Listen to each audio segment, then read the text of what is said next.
Some of you may have seen Hurricane Melissa sweeping through the Caribbean over the last few days, and it is only getting worse.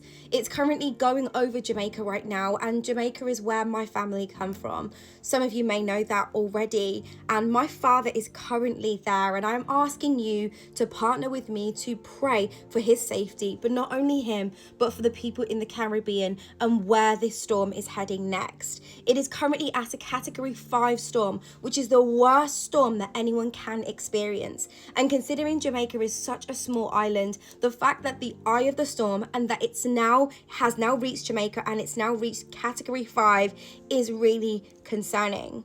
Now, obviously, as believers, we trust in God. As believers, we lean on him. We do not worry. We do not have fear and anxiety. And if I'm being honest, I do not have fear, anxiety, and worry. But my natural body's response wants to worry, wants to fear, wants to have anxiety because I've not been able to get hold of my father since Sunday, and it is now Tuesday afternoon in the UK.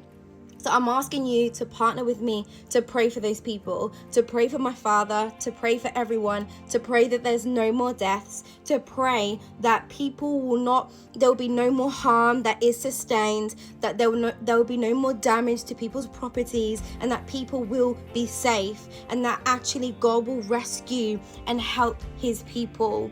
And even Tiffany Montgomery has even shared a prophecy, I think about a month ago now, that she shared that this is actually part of God's judgment on the land because of the witchcraft and so forth that has been, that the government are trying to legalize. Now, I'm not to say that this is right or wrong. I'm not God and I'm not Tiffany, and God hasn't said this to me specifically. But what I can say is that I can see how that could be true because of the witchcraft I've witnessed, the things that I've heard, even things even in my own bloodline that I've had to pray against, dreams that I've had, and things that have led up to this event. So I can see how and why this could be correct.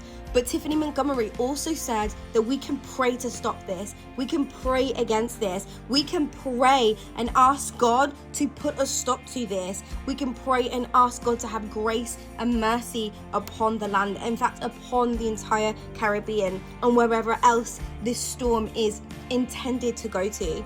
So please, please, please help me to stand in prayer.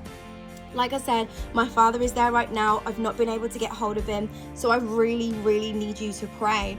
But for everyone, for healing, for restoration, for safety, for food to be provided, shelter. So please, please, please do not take this lightly and just stand with me in prayer. Prayer is very powerful. Don't let the enemy convince you that prayer is not powerful, because it is. This is very serious. This is the eye of the storm. I remember when I was in Jamaica as a little girl, there was the threat that the eye of the storm was going to come over the land, and they told us that there is a chance that the whole of Jamaica would be wiped out. Thankfully, that never happened. Thankfully, I'm standing here today to speak to you. But like I said, my dad is there, and there are so many lives that are there right now that are at risk, and I need you to pray.